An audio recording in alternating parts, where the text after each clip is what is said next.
I've been talking to Tom for a while, and I'm fascinated by his journey of when I first spoke to him about discovering crypto, and now to hear his incredible vision about what he's building out in both the metaverse, NFTs, and this new digital world.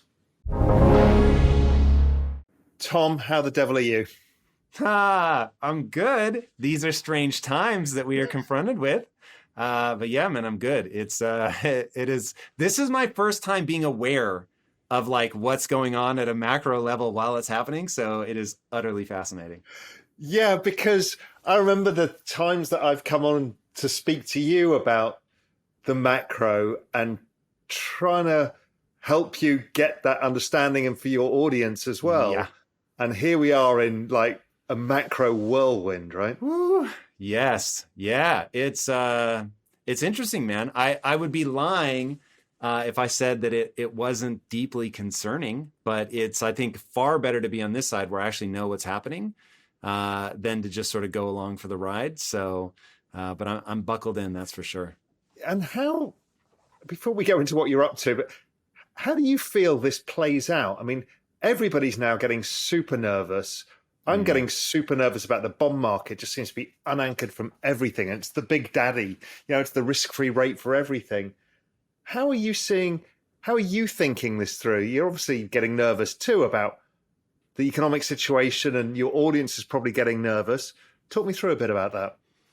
Yeah, so it's interesting. So there's what I'm doing, and then there is my audience being in a different financial position than me, sort of how I'm trying to help them think through the problem. So the way that I'm thinking through it for myself is because I know that I'm not an educated investor and there's so much uncertainty, I want to have as much dry powder as I can so that as I see moments that align with either betting on myself, which has always been the bet that's paid off for me, or investing into the industry that I myself am betting on, that's the way that I'm looking at it. So I know that in these moments, things end up getting wildly discounted. You're never going to time the bottom perfectly, but there's so many sort of big things that feel just far too uncertain. I'm trying to take chips off the table, be as close to gold buried in the backyard as humanly possible. That is my current strategy.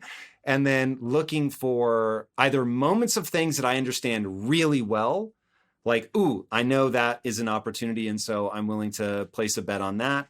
Or opportunities where I can further my bet on myself in a way that is prudent, because I'm really trying not to over leverage. So, and I should state, I have zero debt, literally zero. So, and I know that a year or two ago, that was probably really stupid, but right now, not taking on new debt, I would say, is pretty wise given what's happening to the rates. So I feel very good about that. So I don't have the existential anxiety of I'm not going to make it through this, but I do have tremendous anxiety. For anybody that's seen us together before, they know that behind me, there's normally a bunch of figurines, but I'm trying to sell all of my real estate. So the house is up for sale. Both of my properties are up for sale. Including the house you live in. Yeah. I would much rather be renting right now. But that gets into complexities of local things happening here in LA, where I think LA is, and California in general, is very anti-business, very anti-wealth. And so they just keep coming after us with legislation that does not feel welcoming. But I don't plan to leave LA immediately, but I'm no longer comfortable owning high-end real estate. Okay, wow. So where would you go? If I were going to leave, or where would I go if I stay? Either, well, I think if you're going to leave, you're kind of giving yourself ultimate flexibility, which is always a good thing. If you exercise that flexibility, where would you go? Yeah, so this is going to be a boring answer. I'm married to a Brit, so people should know that. I'm so sorry. I could even go, yeah, I know, right? Terrible. We could go there, but obviously they're in just really rough circumstances right now. Show. Yeah, it does not strike me as somewhere that we would want to go. But quite frankly, I am so in love with the US, just have no impulse to leave.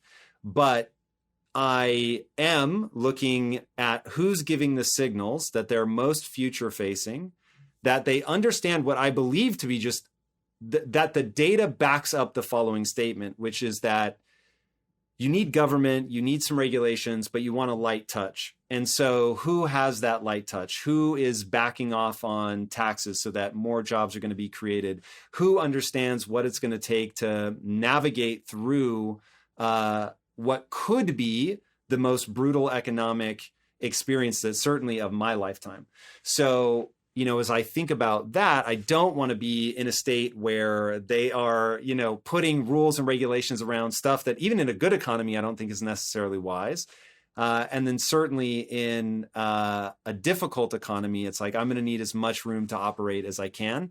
So LA just has an extra 13% tax that when I run the math in my own life, it is an extraordinary amount of money. I mean, just like a Disney, it's way more than I've spent in totality building impact theory, just to give you an idea, just to be in California.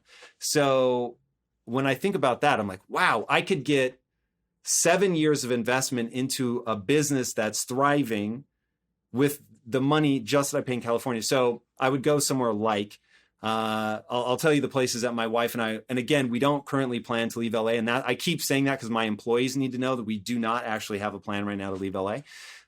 But if we were going to, it would be somewhere like Nevada, Texas, Florida. And for lifestyle reasons, the only one that we're really considering is Florida. Texas isn't quite my wife's vibe. She is taken a gander at that and thought, yeah, that's not where I want to end up. So Florida feels like the right place. I'm sad because there's so much cultural energy in Austin. But it's not Well, you see, if you move to Miami, you're an hour from the Cayman Islands, so it's good. I get to see you then. There it is. So it sounds like you're being hyper cautious on multiple levels because we're in an extraordinary situation. But I think you also sense when you're in a situation like this, where everybody's throwing the baby out with the bathwater, when people can't deploy capital in opportunities, that opportunity starts knocking. What are you starting to think of the opportunity set that comes? I mean, crypto has been something that's been decimated over this period, but actually reasonably resilient too, in a weird way. And there's business opportunities as well. How are you looking at the opportunity set going forwards? Yeah, so this is where, and this is such 101 stuff for your audience, so forgive me, but looking at, okay, you have a thesis. Is your thesis still intact? Because if your thesis is still intact, then opportunity is going to present itself. And if your thesis is well educated, then you're going to actually recognize the opportunities as they present themselves. And so I started screaming from the rooftops probably almost a year ago now.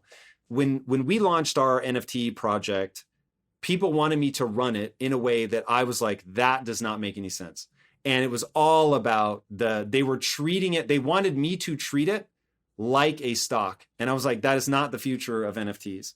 And so I had to draw a pretty hard line in the sand. We offered a refund. I was like, for anybody that is thinking that, even though leading up to the sale, I was like, let me be very clear what this is not. It is not that. This is a product. This is about entertainment, what I now call borderless entertainment. And getting people to understand, I just have a very different thesis about what NFTs are, what Web3 is, why it's changed everything. I know you and I have both spoken to Michael Saylor. Michael Saylor finally gave me the words I needed to be able to articulate why the blockchain has changed entertainment forever. And we can get into that later if you want. So as I look at that, my thesis is still intact around what the blockchain is, why it's utterly revolutionary. And what I was trying to get people to understand a year ago, there has to be emotional resonance with your NFTs. There has to be a reason to hold. And if there's no reason to hold, and this is only about flipping, then this isn't even a stock. It's something, it's just gambling at that point. And so because that was never my thesis, because my thesis is about human nature and what the technology unlocks, I'm now looking at what are things that we can do here that are going to differentiate us. So when the bull market ended, and everybody was really worried, I was like, look, obviously as somebody that has a lot of money tied up in this, I'm not happy to see the bottom fall out. And as somebody that likes to see other people win, I was not happy to see so many people get hurt. But as somebody that had a thesis, was calling that thesis out, was getting a little bit of sideways glances, to be kind, from the bigger names in the space, to see it now moving towards where I think this is going. There's some validation, and so the way that I see this is, sorry, go ahead. Yeah, go ahead. I'd like to hear this thesis. What is your view here? Yeah, so basically, the blockchain isn't fundamentally about the money that comes along with ownership. It's about the other things that come along with ownership, and about what Michael Saylor calls irreversible transactions. And that finally gave me the words I needed to explain why the blockchain changed everything. So now I'm coming at it from an entertainment lens because that's what I do. So I'll use those examples, but people will very quickly see how this will have implications much farther reaching than just entertainment. So irreversible transactions, what is that? That's physics. And so once you understand that for the virtual world to matter, it must become more like matter, physical, tangible, must have some of those properties, even though it's never going to be something you're going to hold in your hand, it needs to have some of those properties. The most important property is that it's an irreversible transaction. So if I go up on a rooftop and I drop a ball, no matter how much I want that ball to come back into my hand, it's not going to. I can't stop it mid-flight, will it back to jump into my hand. It's now gravity is doing its thing, and however much bounce that ball has in it will determine how high it comes back up towards my hand. And that's it. Once you let go, that's it. It is irreversible. So now you have physics. Now you have predictability. If anything in the laws of physics were to break, humans would die very rapidly. Your heart requires gravity. All of the chemical reactions require physics, like all the things that have been built on top of the laws of physics that we just take as the way things are, actually things that are built on the stability of physics. And with the blockchain, you've introduced some of those elements of physics and property. And now I can prove that something is scarce. Now I can demonstrate who owns it. I have irreversible transactions. And even though it means that someone can drain your wallet, and that is a horrible experience for people that have gone through it, for everything else to function, I need to know that that's a one-way street, because now you can build companies on it. You can look at things that are predictive of it, right? Just like the internet, it has a nature, it works in a certain way. It's so distributed now as to, you can build on top of it, and it's very hard to stop, disrupt, whatever. Not impossible, but it's very hard. And so we see all the things that then get built on the back of these standards that become predictable. The blockchain gives that to the virtual world sort of en masse. And so once something now can be owned provably, can be limited provably, operates in a certain way, in the case of a blockchain like Ethereum, where you can actually program on the back of it, now it begins to have implications in terms of entertainment. So now I can build an entertainment experience that I could not have built before, when I couldn't prove that the person coming into this experience really did own that thing. And so this is how you end up getting into a borderless experience. I don't want to go on a diatribe. I can take you down all those paths if you're interested. But that idea of the virtual world becomes more like matter in this moment where the financial value of crypto drops massively. The interactive value of the blockchain, the fact that it provides this element of physics, none of that changes. So now my thesis on why people are going to use this remains the same. So now all the things that I cared about just got really cheap. And so now it's like, hey, as long as that thesis maintains, I'm like, build, build, build. So the thing I was trying to get everybody to understand a year ago was, if you just sold $2 million, $10 million, 20, some of these guys like $80, $90 million in the sale of their goods, you just started a company. But if you don't know how to run a company where the value is in the thing that you create, you're dead in the water. And so we're already seeing it. So many of these projects are imploding. Once like just unbelievable. There are ones right on the tip of my tongue, but I don't want to be that guy. They've imploded, and they were just massive, but they were started by people that didn't understand business. Yeah, because they came at it with the financial opportunity, most likely, as opposed to, what am I trying to create as a business using this new technology? Correct. And if we look at the media industry, it used to be a broadcast industry. So you owned the IP rights because you were in charge of distribution, but then the internet changes it. Now everybody can create media and everybody's in charge of their own ability to distribute content. And then you've now got this ownership layer of like, how the fuck do you own anything? And what you're basically saying is, okay, this has solved that now.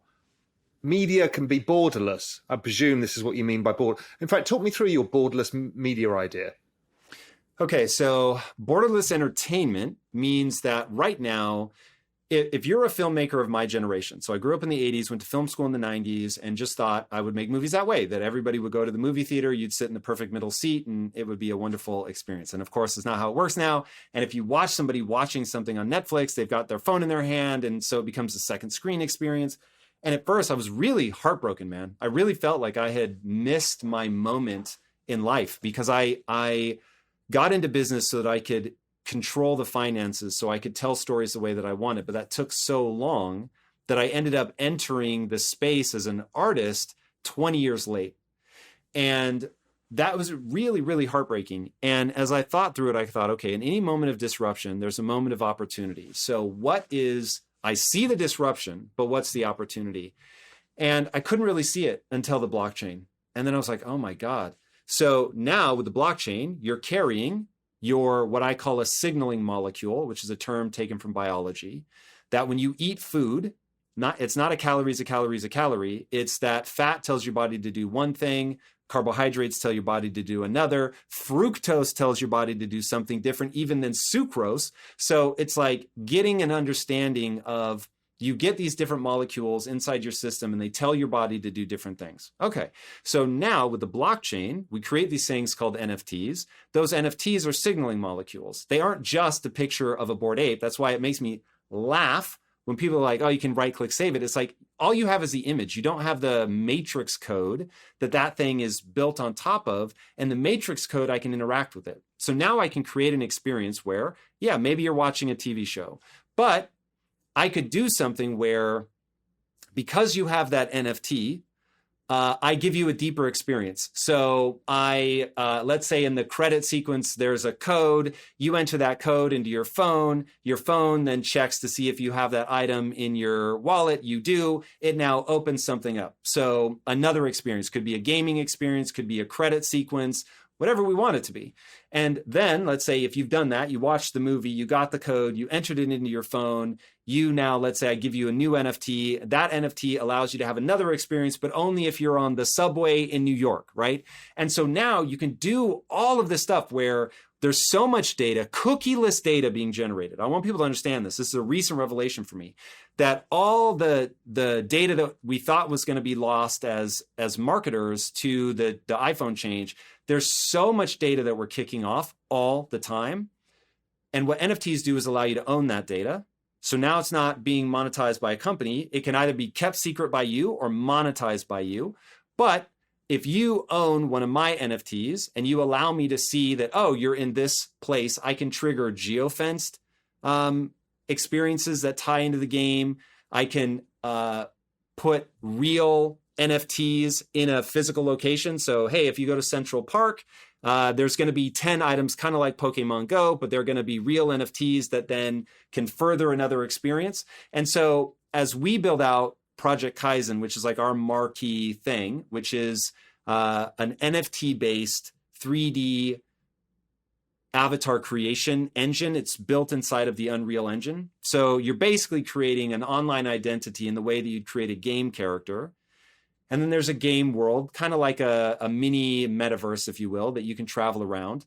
But we don't want the game to be locked there. We want you to also be able to experience that through AR outside of the game, in a YouTube video, in a Twitter thread, whatever, where we can have all this back and forth communication with the different points of storytelling in the different media of storytelling. So whether it's on TV, in a movie theater, in a gaming console, mobile, or live in AR, that you have one relationship with that IP, but in all of these different places. And so it really does become borderless.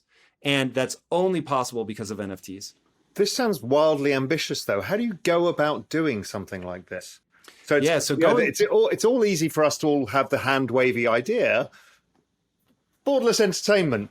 Okay, now the rubber meets the road. What does Tom do? Dude. So this is real right now today. So things that I was just saying there, some of that's future facing, although very, very little.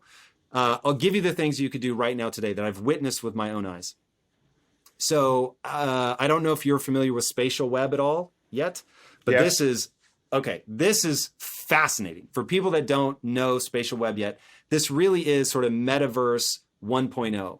So I would say think less about Minecraft, Roblox, and Sandbox, and think more about the spatial web. So spatial web is basically WebGL, but it allows for a completely immersive game environment.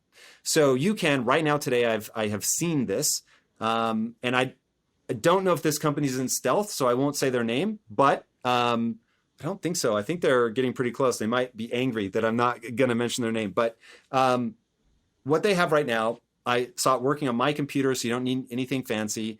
You can go into a website and you can walk around that website. You can go through sort of phase changes. So go through an NFT gated space, for instance. So behind that is only for people that have a certain membership, but your NFT is detected. You can go in.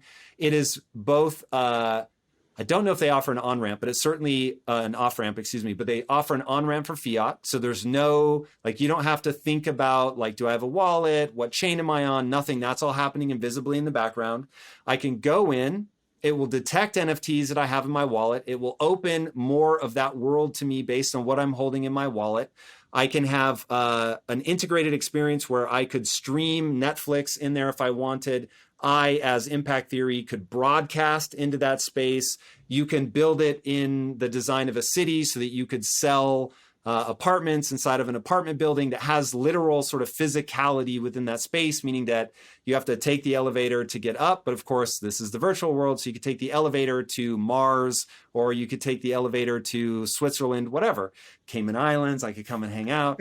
And so all of this, like the way that things are broadcast, the way that we feel we move around the internet, all of that stuff is now leveraging the blockchain to, one, create ownership, to two, limit or grant access to different spaces, to allow you to create a pervasive world, or persistent, excuse me, so that if I come in and let's say I punch through a pane of glass, that pane of glass is now broken for everybody.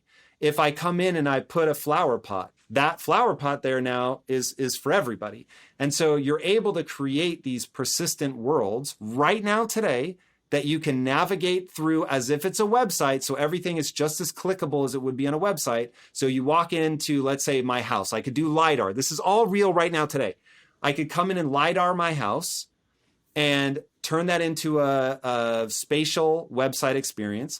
But if you open my refrigerator, you could actually buy the sparkling water that I have in my fridge. If you go into my closet, you could buy the clothes that I have hanging.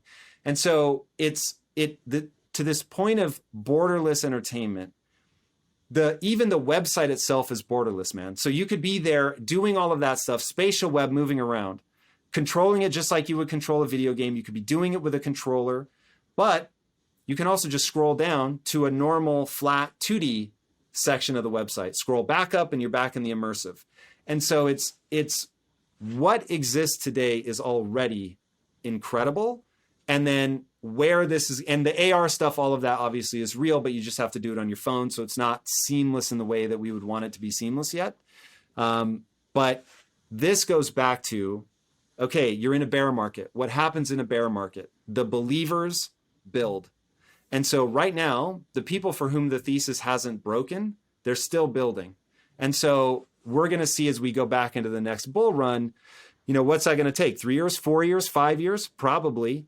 But by that time, the technology that people will have created it's going to be insane. So yeah, I'm super interested in the spatial web as well. I mean, for me, you look at it and it's like, okay, well, this is the end of websites because everything becomes this 3D ability to navigate this different world. Mm. Yeah, people are going to have to get really good at making sure that experience isn't a pain in the ass, because there are some things that are optimized in 2D, right? I can just scroll, click, move, blah, blah. It's not cool, but it's functional. And so it'll be interesting to see how where the line blurs. Will it be that spatial web is only for things where there's an entertainment portion, and I want that, like, I don't know what I'm going to discover, and it feels like I'm walking in a world. Like, already spatial web is going to be a playground for people creating IP-based websites, which of course is like all we care about, because of all the different ways that now you can make it interactive. I mean, think about it. You could walk in and it will greet you by name. It will recognize you. It can remember things you've done. I mean, it's really going to be crazy how we'll be able to personalize and make that experience entertaining. So now you're walking into a store, but like you can actually talk to the person behind the counter. It's going to be crazy. I am very excited. Where do you want to go with that then? So you've talked about this kind of multimedia AR spatial web experience, but what is it that you're doing? What is the story you're trying to tell here? Tell me about that. Well, okay, so there's two ways to interpret what kind of story you're trying to tell. So way number one is the literal story. So our literal story is Project Kyzen. Project Kyzen is based on information theory. So what if this really is a simulation? And there's nothing beyond it. So there is no waking up in your real body. This is it. And so that's the idea that we're dealing with philosophically. I think we take a pretty fun approach to it. So that's a story. Obviously, there's a bad guy that's trying to draw energy from the simulation to do very bad things. And a team has to rise up to stop him. Is this a game or is it an experience? What is it? Yes. So we actually call it a game-like experience. And somebody's going to come up with a cool way to describe this, but like a spatial web experience isn't really a game. It's not really a website. It's an experience that has game-like qualities. And so, yeah, don't have a great name for it. But the idea is for us that we're turning you into a human Tamagotchi. So as you engage with our story and our NFT project, that your life is actually getting better in real life. So if you're winning at Project Kyzen, you're winning in real life. That's our real goal. And so we'll do all kinds of crazy things. Like right now, I am for the first time, I'm so curious. I have no idea what you think of this person. I guess he has a bad reputation, but I didn't know that. Is Nietzsche. So imagine that you could come into a space and have a conversation with AI generated Nietzsche, right? Who's been fed just every word he's ever written and knows like all of his philosophies, but you could actually have that kind of experience. So is it a game? No, but it's a pretty fascinating experience. And we can do things like that. We can bring characters to life in real time through the Unreal Engine. So this is where like this conversation could fractal so horribly. I will drop little things out. Any one of these you want to dive in, just let me know. But we can motion capture in real time. So I could broadcast into the spatial web a real actor playing a virtual character, and you could truly interact with them. I can do that based on the NFTs that you have in your wallet. It's crazy. So that's the story, right? So bad guys trying to take over what we call the array, and we're recruiting you, dear player, to come in and be part of the army that's going to stop him. So that's the story. Now, the other way to interpret what the story is that I'm telling is, where does all this go? How do we aggregate the idea of what this technology is, the blockchain? Like, what is the thesis as narrative? And the thesis as narrative is that when I grew up, we were just talking about this. So one of the producers on your team is the child of a producer who produced legendary films from my childhood.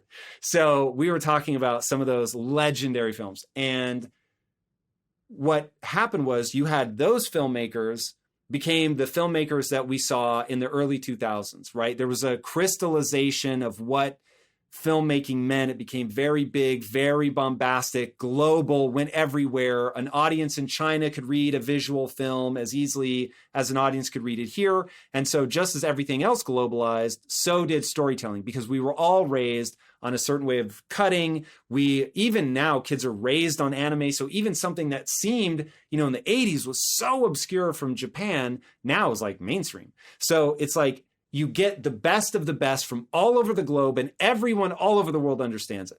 So you got that first generation of just hyper translatable, very bombastic, big action. Okay, that's where filmmaking is now. But what we're seeing now as this next phase shift transition is gaming has completely eaten the filmmaking experience. Gaming dwarfs the film industry from a revenue perspective. Even Netflix now has Netflix gaming. Amazon tried to get into gaming, it failed, but that's a whole nother story. But they understand how beastly it is from an economic perspective. Why is it so big from an economic perspective? Because it takes the desire for whatever that competitive drive that usually manifests as sports, manifests itself in games. It is perfected for people to get better at something. So you get, before that kind of competition was really reserved for people that fell into niches, mostly physical, a little bit like with chess and stuff like that.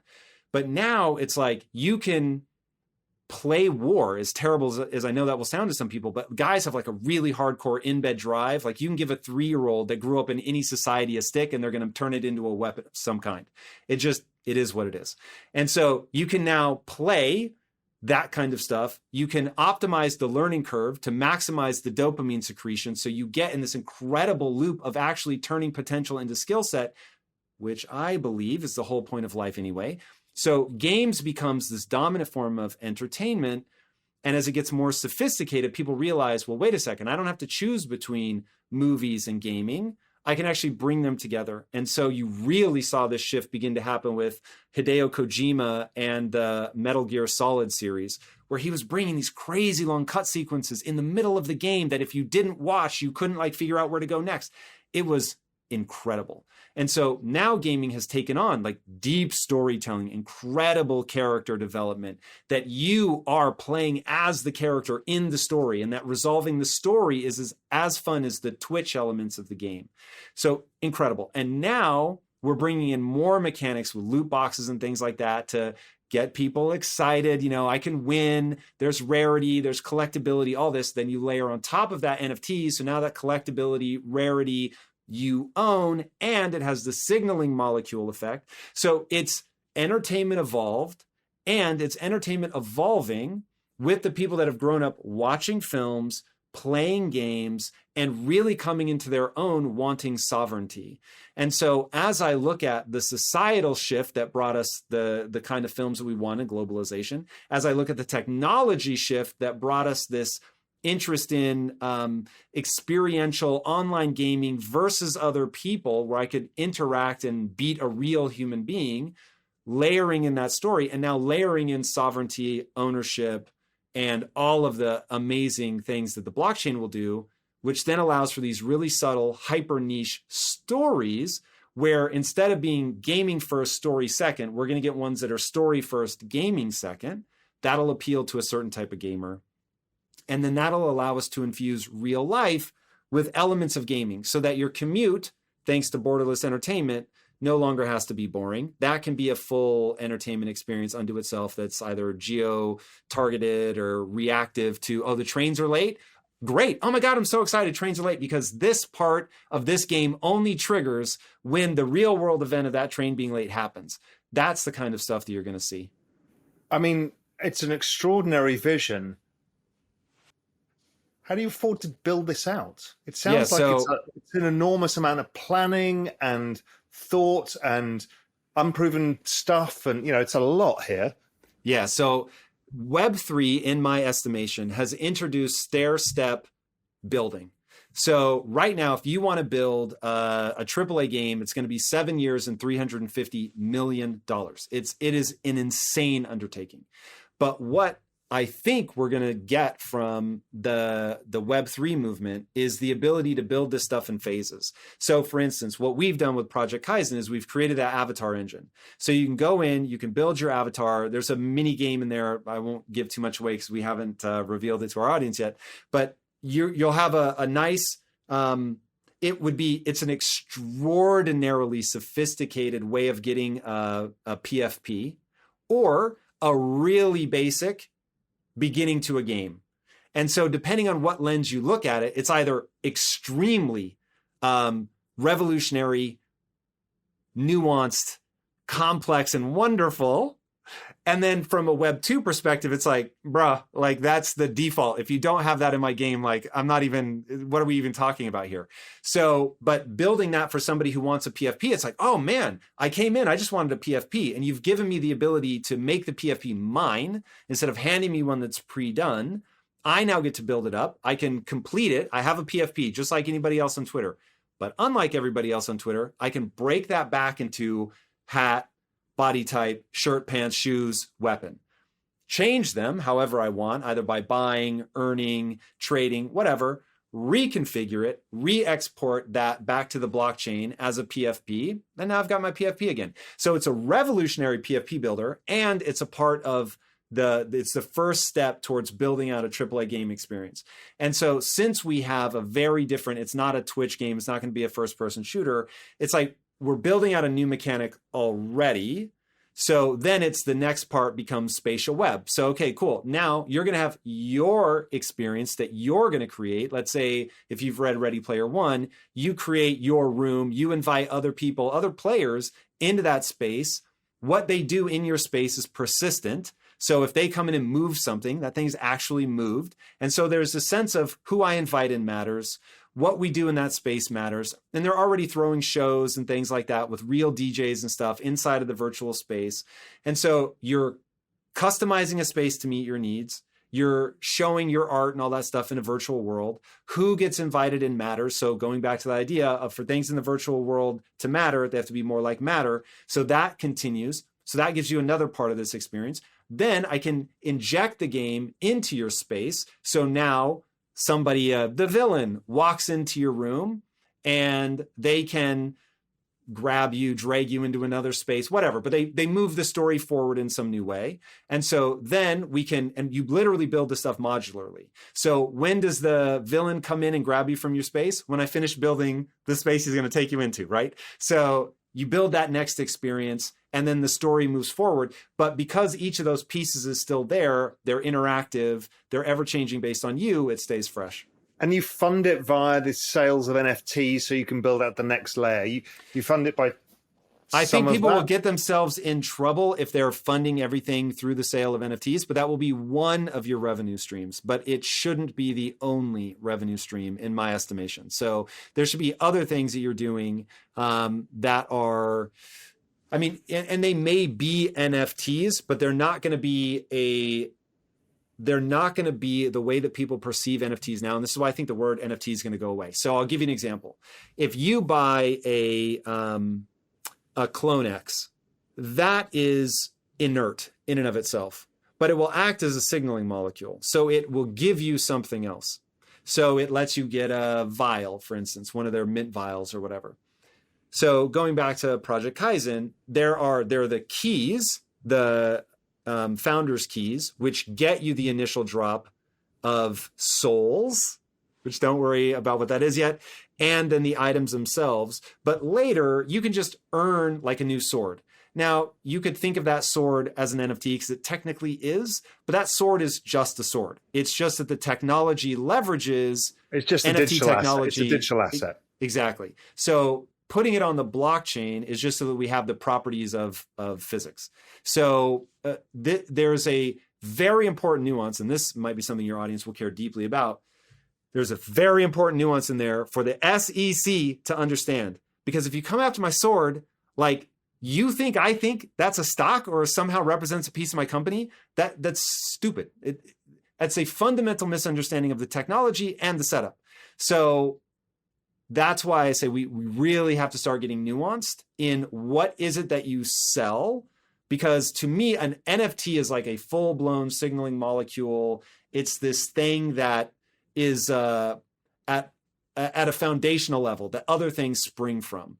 Whereas items that happen to be using NFT technology fall into a different bucket. But it's even hard for me to hold that idea clear in my own mind because we don't have the terminology yet to distinguish between those sort of genesis things and then derivative. Those aren't the right words. They won't hold up. But that's the kind of language we're going to need to develop to differentiate.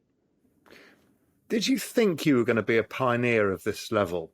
Because you've kind of taken, from my conversations with you over the last 2 years, you've gone from learning to thrown yourself into crypto, then into NFTs, now into digital assets and the metaverse, and you're now trying to blaze a trail. Did you think this is where you were going to go? It's interesting. No, definitely not when I started Impact Theory. So the really heartbreaking realization, and it ended up being exciting because it meant I got to learn something new. But I won't lie and say that I was just like, oh my God, yay. So when we founded Impact Theory, I pulled the team aside. There was only 7 of us. And I said, look, our job is to stay in business long enough to find our moment of disruption. Now, I could never have told you that that was going to be NFTs. That's what it ended up being, but I couldn't have guessed that. Now, would I be perfectly happy to come into a far more stable industry and just outperform people? Yes, I would be perfectly happy to do that. But in moments of disruption are these moments of incredible opportunity. And so I am excited by it. But the last 12 months have been the hardest 12 months of my business career. Like nothing could have prepared me for how difficult it is to go from not knowing about a 3D pipeline to having to build a 3D pipeline from scratch. And so it's one, training me to be very careful about what you do in-house and versus what you outsource. Because originally I thought we were going to build our own part of the metaverse. And I now realize absolutely fucking not. Like that's just a nightmare. And so looking at some of the technology that already exists, it's like, whoa, this is getting good very fast. And it's getting good through technologists that's all they want to do. Their contribution to the world is that thing. The infrastructure that we built was because it didn't exist. And either I couldn't do the thing I wanted to do or I built the infrastructure. And so we've now, we about 4 or 5 months, because I worked roughly 120 hours. Sometimes I'm sure it was 110, but roughly 120 hours for 8 months. And it was miserable. And so now it's like, okay, we have built all the things we need to build. Now it's about leveraging what we've built. And so extraordinary, life-changing, super glad that we did it. We now have a 3D pipeline. That part of the creative is the hard part. It's the expensive part. And so we've done that. But I won't be taking on the technological burden as well of building out the games and the rails and all that shit. No way. So how do people find out more about this? Because I mean, it's utterly fascinating what you're up to. And I love following this story. Where do people find out about this? Right now, if you want to find out what I'm doing, YouTube is definitely the best place. So at Bilyeu. If you want to learn about what's going on in the Web3 space in general, go to Twitter. In this project Kyzen and how to get involved, how to get your PFP, how do you just be part of be part of the story? How do you do that? Yeah, so my home base is YouTube. So at Bilyeu on YouTube, and then Twitter, I talk almost exclusively about Web3. Anywhere else you go, you're going to find more business and mindset. But those 2 places, you can find a lot of. Is it launched yet? Is any Project of this Kyzen? No, not yet. We're getting very close. So I'm going to guess right now we're slated for either late October or early November, but we've got a few bugs left. I still can't set the final date until we solve those bugs. And then I know, okay, cool, can't miss. But all the art's done. All of the contracts have been audited. Those are all finished. We've built out the Unreal stuff. So now it's just getting it to deploy on a machine and not crash the machine. That's really where we're at this point. So working out those final little details. Look, I can't wait to see where this goes. I just think your vision is enormous. I get it because we've been for Real Vision looking at some of these spatial webs, things like Vatum, On Cyber. There's a whole bunch of really interesting people building amazing places to now live new lives. The Vatum guy, Eric, if you know him, I know, that's who first introduced me to NFTs like 7 years ago. Oh, no way. Yeah, so I met him at X Prize, and we were talking. He's like, hey, I've got to show you this thing. And V Atoms, and he pulls them out, and he's like, this is a Vatum. And I'm like, I don't know what the hell that is. And he's walking me through it, and I was like, wait a second. You just introduced scarcity to the virtual world. And he's like, yes. And I said, that's going to change my business forever. And he was like, yes. And then I promptly forgot about it because it was just too early. I mean, this, like I said, was 7 years ago. So now, obviously, I wish I had paid way closer attention. But Yeah, he's a really interesting guy. He's one of many people trying to create the spatial web. So it'll be interesting, man. It's going to be a battle between all these guys for what they focus on, what they think is like the key differentiator, all that stuff. So not a battle I'd want to be in, but there's some amazing people doing it. Yeah, I mean, it was the first time when I saw Punk 6529's open metaverse, the penny dropped for me entirely. I'd kind of seen it we built our own Crypto Voxels experience, and I could see it. But once I started seeing how far this browser rendering stuff is, I'm like, oh my God, this is about to explode. Yeah. So crazy. Yeah, really amazing. Tom, listen, my friend, amazing to see you. Really amazing to hear the vision. And I can't wait to see what you come up with, because it sounds like it's going to be a crazy ride. Hopefully you can get some rest at some point. Yeah, thankfully I've managed to get my hours back in line again. Thank God. But thank you, man. Always so much fun to come on, and can't wait for you to see what we've got. Fabulous. It is amazing where Tom has got to in this big idea of borderless entertainment, what this means across multimedia into the spatial web, into the metaverse, what NFTs actually mean, how digital assets get used in this new universe. His vision with this is really extraordinary, and I can't wait to see him build this from the ground up, piece by piece. I think it's going to be groundbreaking for everybody to watch this whole journey unveil itself. Hey visionaries, thank you for tuning in. For more free crypto content like this, head over to realvision.com/crypto. You'll get early access to the most brilliant minds in the space to cut through the noise, get in-depth analysis, and get you ahead of the curve with unbiased insights.